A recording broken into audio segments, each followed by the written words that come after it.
It's gonna get your expectation met, it's gonna reduce challenging behavior, it's gonna build skills, solve problems, build relationships and confidence.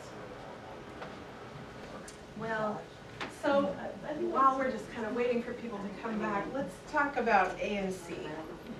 Yeah, let's. Does it make sense?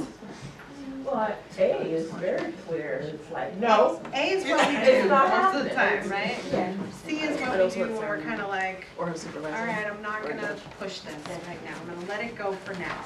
And we say for now, we emphasize that because it is very important to come around later, because in CPS, your concern and the child's concern are always equally important. There's never a time when we're just gonna go, oh fine, let Luke run wild and Marianne will just have to wait in the car forever, right? So actually, we do want to take some time to talk about Marianne and Luke. So if you guys have from last week, your handout about Luke and this thing, I don't know if any of you actually filled this out. We forgot to take notes.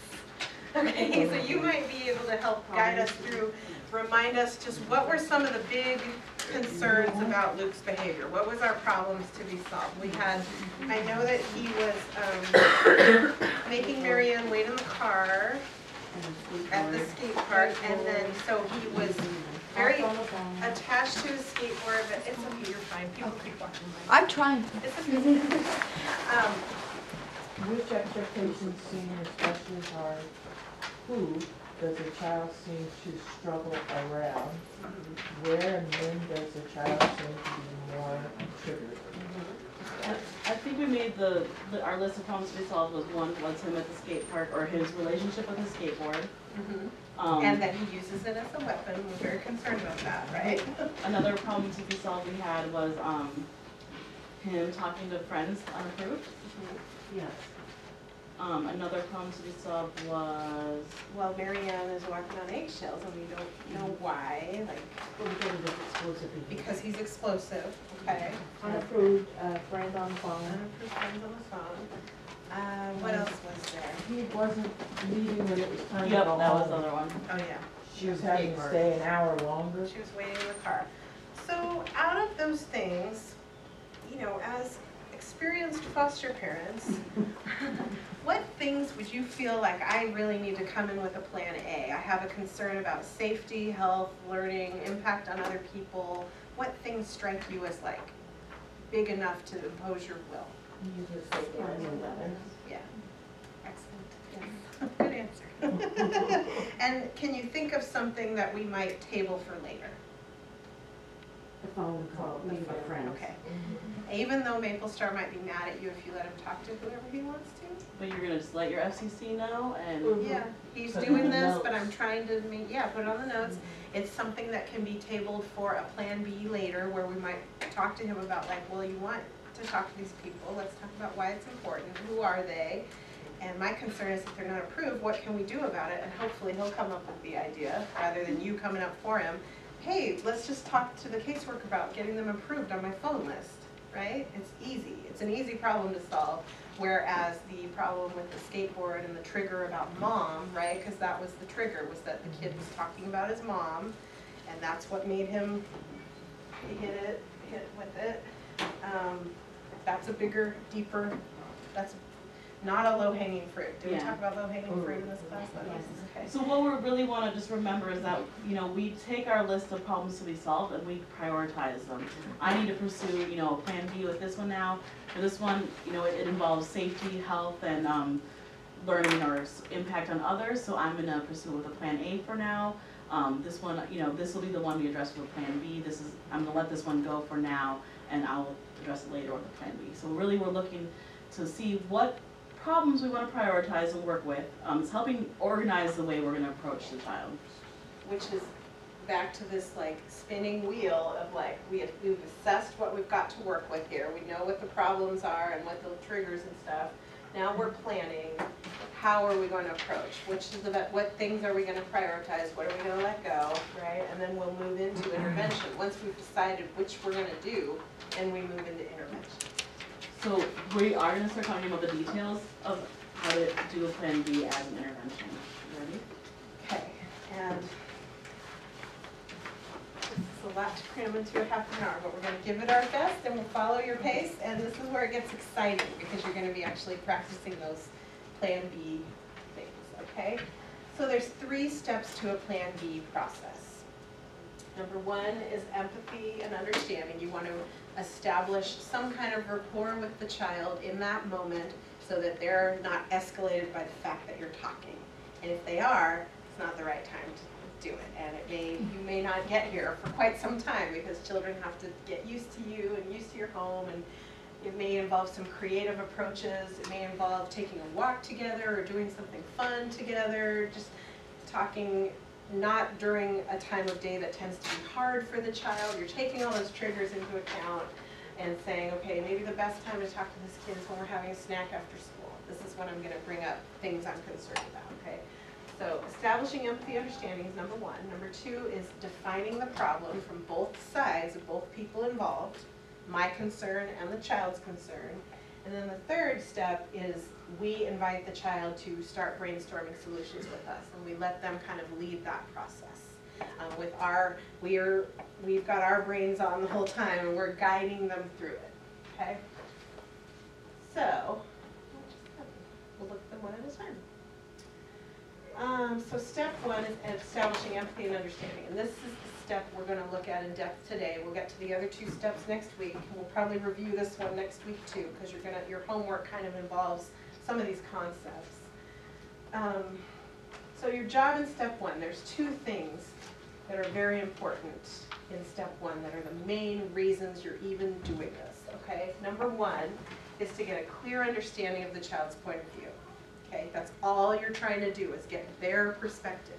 Your concerns, your perspective, you know what it is. It's over here for now. It's put away for now. You're just there to hear what the kid has to say. And number 2, you're here to show that you care how they feel about that thing. Even if it's totally outrageous, like, obviously we're super concerned that Luke hit a kid in the face and might have charges against him for like breaking this kid's nose with a skateboard and everything. But if I'm really gonna start this process and establish empathy and understanding to get to the part where we problem solve and we talk about it not being okay and that we need to do something else, I first need to assure him that I care what he thinks and that he had something valid that was making him upset enough to act that way.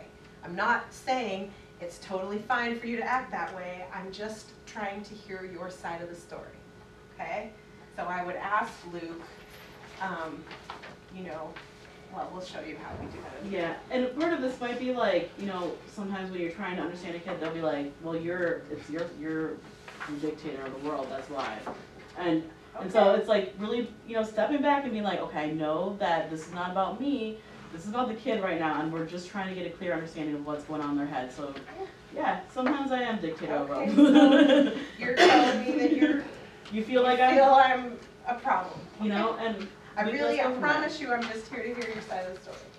I understand if that's hard for you to believe. Really, I'm just not about to tell you what to do. I really just want to hear your side. Jabba the Hutt was in there, or Chewbacca. This process cannot be rushed. Step 1 is the longest step of the Plan B process. Okay? You're going to find yourself here again and again and again, because you've got your Plan A situations, you've got your Plan C situations. They're going to be happening all the time.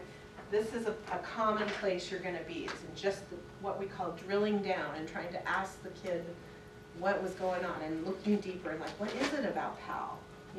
That's step 1. Establishing that understanding. Can't be rushed, and it also requires you to be present, engaged, and regulated. If you're upset or you're like emotional, you're not the right person to do this at that time. Wait until you're calm or have somebody else step in, which is also part of the planning, figuring out who's going to have this conversation with the kid. Let's say you have a kid at school who is triggered by something there, and maybe you're a better person to talk to the kid about it than the teacher who has triggered the child, right? So it's about finding the right person to do the intervention. If you're the trigger, it's going to be harder for you to get a clear understanding because the kid is going to be all upset being around you, right? So this is where we do the drill down process, and basically what that means, it's like what Stephanie did about listening closer, looking deeper, Asking questions and following the child's leads and paying attention so that we can get more specific underlying information beyond what they're able to just tell us or show us, okay? It's like being a detective, and you're gonna be collecting clues.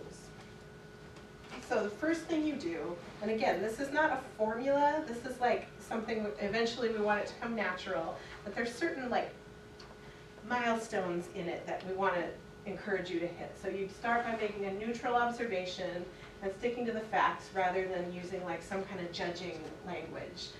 So I've noticed lately, Margaret, that you really suck at doing the dishes. Yeah, Like what's... I notice you blow up every time it's time to do the dishes. Like that's not a very inviting way to say, I care about how you feel, you know? So instead you're gonna say something like, I notice we argue about the dishes a lot. You know, or just something more neutral than that. It's about being aware of your body language, your voice tones, your word choices. You really want to come off as real and non-threatening, okay? Because you really do care. You really want to, I mean, I can say that everyone here really wants to know what's going on in the kid's head. So let's talk about Luke for a second. So for your opening line, you might say something like, I've noticed it's important to you to have your skateboard with you at all times.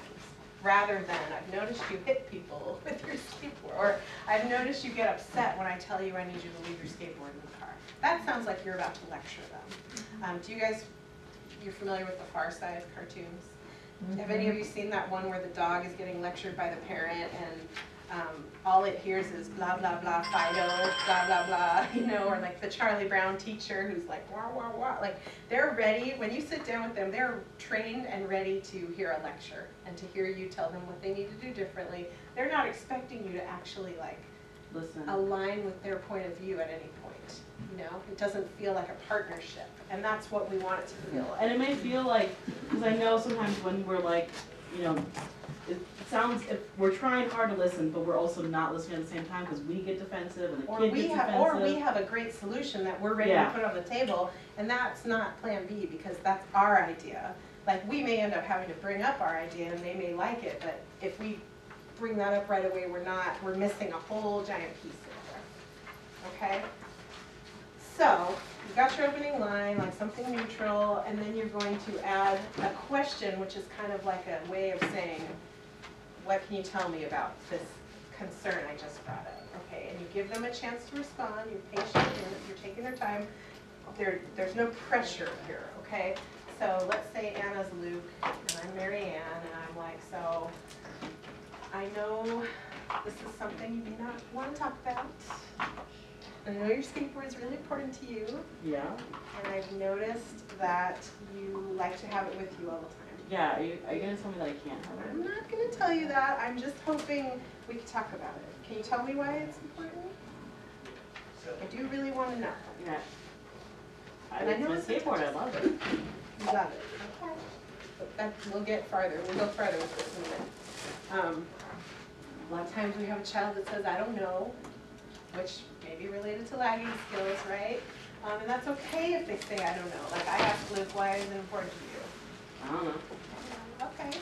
Well, let me see if like I can maybe help figure that out. I know that your brother gave it to you. Yeah. Yeah, and you love your brother, right?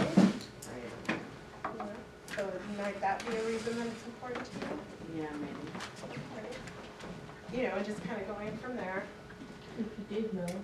If he did know, and if he didn't Or else know, I'd you're say, I going to don't keep know. asking questions and talk about it. And well, this is how these are 4 ways that we can get information from the child, okay?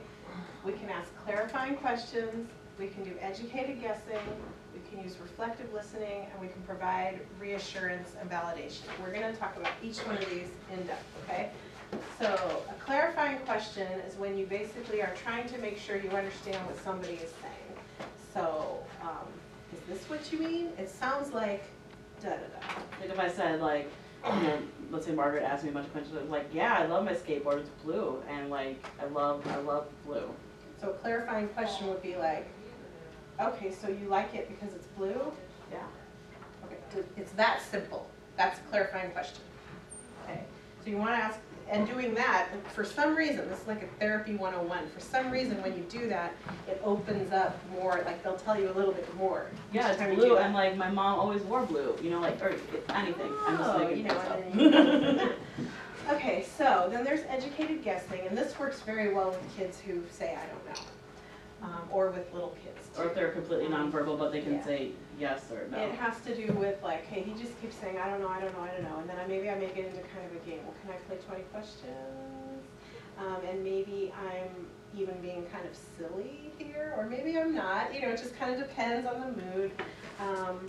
And just kind of start guessing, or we can play hot and cold when I'm like, let me see, tell me if I'm getting warmer. So your skateboard's important because it came from your brother. Lukewarm. Your skateboard's important because you're really good at riding it. Cold. Cold, okay, but I was warmer with brother. Yeah. So you see, you're going farther and farther, okay. Reflective listening, this is amazing how this works, I'm telling you. I'm in grad school right now and I'm practicing this with clients, like in therapy. Amazing what this can do, okay. So this is when you repeat, all you do is repeat back what they just said. It's kind of like the clarifying questions, but you're just saying what they said. Well, and so Luke, I know that when I tell you, you seem to get frustrated when I tell you, you're worried I'm going to tell you you can't have your skateboard. Yeah, because I love my skateboard, and I don't want it taken away from me. So you like your skateboard and you don't Love. want it taken away. You love your skateboard. You love your skateboard. You don't want it taken away from you. Yes. All I did was say what she just said. And then usually that person will go on. Then he's like, in his head, she heard me, she understood, right? I mean, it may not be that smooth in real life, but like, he's like, she got it. Or And he's then like, that I don't opens know. up more and more, it opens it up. Yeah. Okay?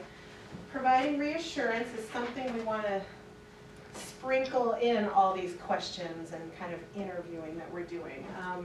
It adds comfort, it kind of takes the pressure off. It's like, he may start saying, why are you just keep saying what I'm saying, you're just asking me all these questions, and I'm like, it's okay, you're not in trouble, I promise. I'm really just trying to understand. And it's really like, you really have to mean that they are not in trouble for answering. This is like, we're really trying to understand their concern, because you want to understand the concern, too. You've let it go. Can I, kind of like put, I get, Go for it. okay. Words.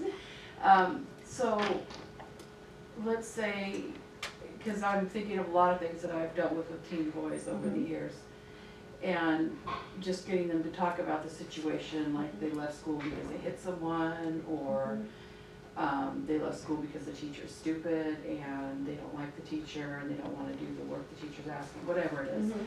So I would say, you know, I want to talk to you, you know, you want to talk to me about what happened, because I'd like to hear your side of the story, because, you know, I want to know what you're feeling and, you know, why you think this happened. Something was going on for you and I care about that. And get their side of the story, and then kind of reflective listening, talk back to them, like, let's say it's the skateboard. So I know that you love the skateboard, but the reason they're in trouble is because they hit somebody in the face with a skateboard. Yeah. So do you think that if you hit people in the face at school with a skateboard, they're gonna let you bring the skateboard to school? Are we I mean, is that? We're not quite going there yet, because We that's will. that's inching our concern in a little bit. Do you know what I mean? This is very radical and different. It's really just, we're taking all that pressure off. I mean, that's the message we want them to learn by the end of Plan B, but we want them to come to that conclusion themselves. So it's like, It's not gonna make sense for a couple it's weeks. like waiting to do that until we really truly understand what's going on with them. Because our concern is that, dude, you can't hit people in the face with a skateboard at school, because, you know, A, you're gonna be suspended, B, it hurts other people. You know, like, there's all that stuff there, but right now, they can say the craziest thing, and we're just gonna try and figure out what exactly is going on in their head. It's more than just hearing what they have to say, we're trying to get more clues. But are you talking about just keep revisiting all of this? Because it seems like usually when you talk to somebody, it's gonna be in this time frame, it might be like a 30-minute time frame. You may have to revisit it again and again to really truly do a plan B, and that's why I'm saying you may stay in step one for a long, long time, but eventually you're gonna get to something very specific that you can work. Or if kid right away it says, yeah, Lisa, that teacher, the reason I hit the kid with the skateboard is like, he always says mean things about my mom, and I really don't like that. And so then at that point, that's gonna be kind of clarified, you know, step two was like clarifying, Defining the problem. problem. Which is more of what, in reality, with like teen boys, is what we've dealt with, Yeah. where you're having the conversation with them and they're saying this is what happened, and We're trying to get scenarios like where relationship might be hard, and so like this part is vital. But once you have a relationship there, you can go to step two, and then we'll talk about step The three. reason we want to go through this whole process is because there's some hidden reasons why we're doing this. There's all this stuff going on while we are talking, and while I'm asking Luke about the issues and stuff, and he's like resistant, and I keep saying, I gotcha, I hear you, I hear you.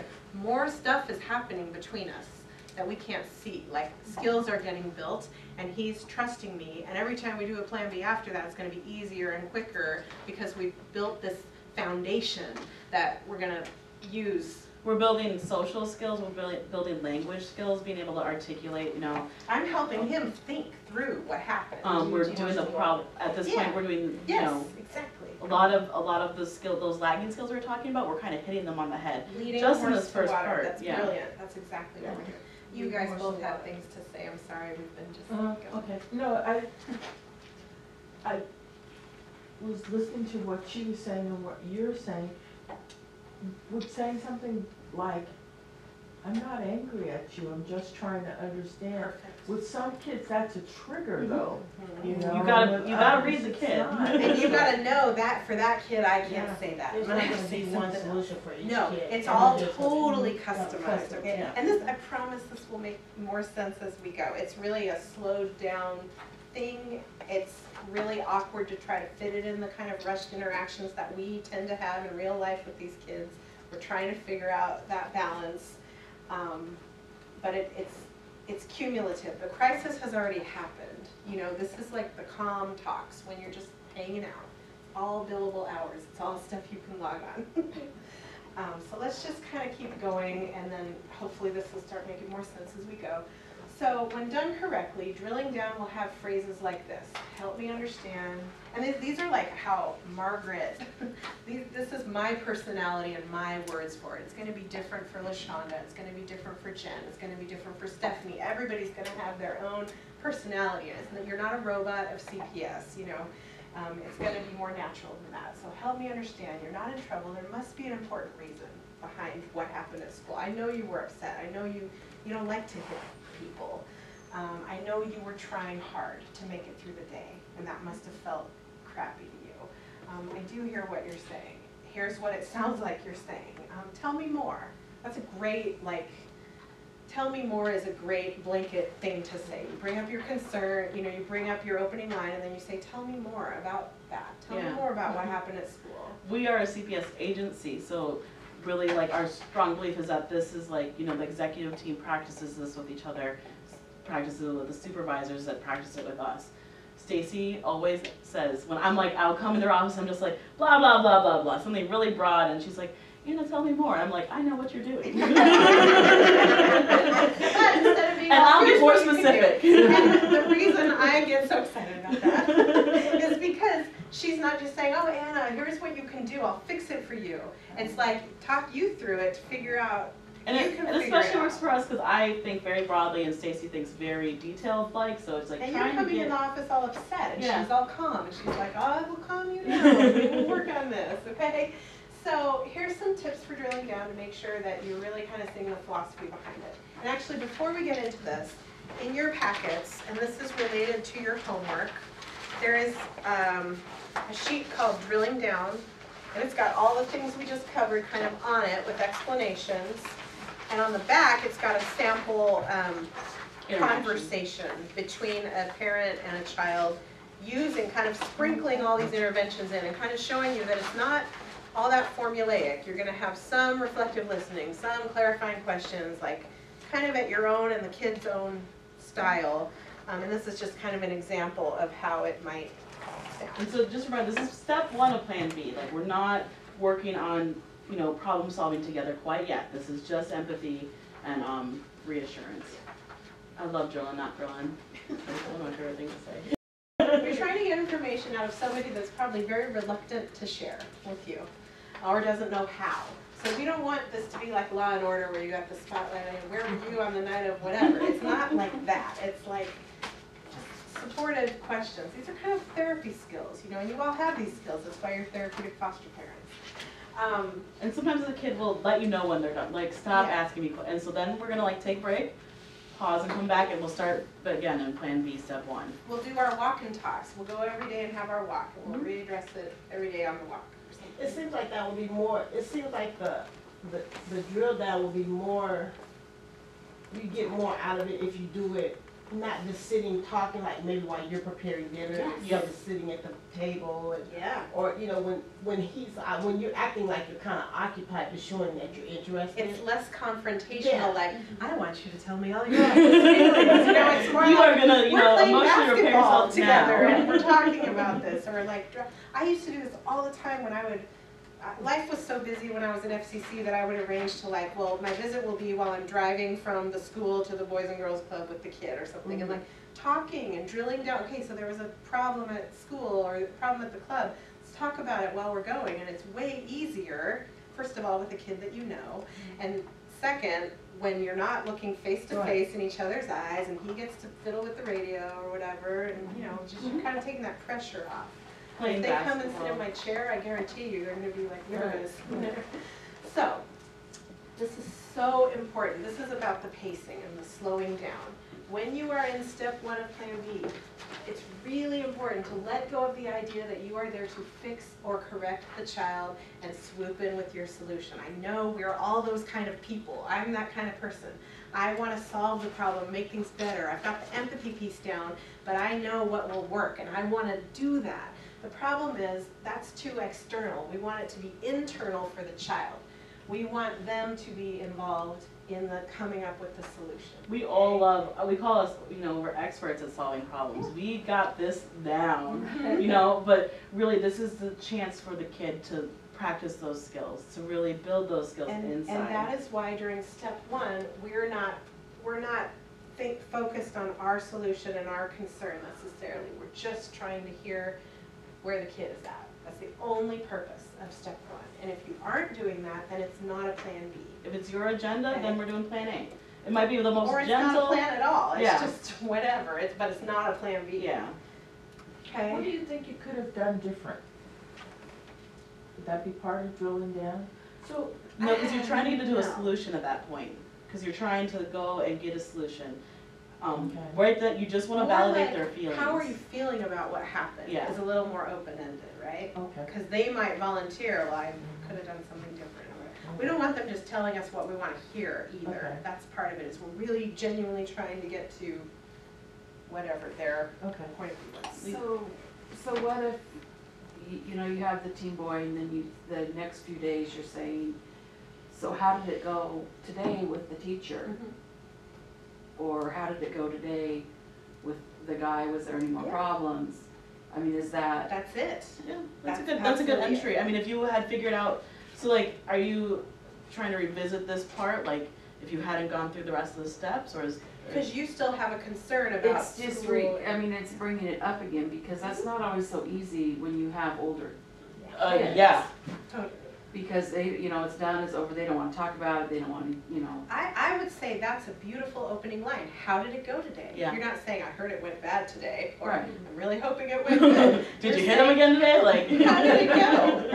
I hope it went okay. How did it go? You know? So yeah. That is good. Exactly. That's Yeah. exactly it. So Okay. what happens if they give you like Go a, figure. Fine. yeah, well, It's just fine. one word answer, what do you do there? Just leave it? Well, how would we drill down, class? What could we do? So it sounds like it went fine. That would be a reflective listening. Can you tell me a So the little more? teacher I would didn't, love to hear. so pretty much everything went good with the teacher. Mr. What's his name wasn't being irritated Right. today. No, he you saw know? it, or. I mean, you're coming yeah. through with this empathetic kind of like, so I know Mr. Landers drives you crazy, so he was being cool today, you know, or you kind of fuel it and get it going. And maybe they don't want to talk about it then, and maybe you try again later. Or humor. Talk. I use humor a lot. Humor, yeah.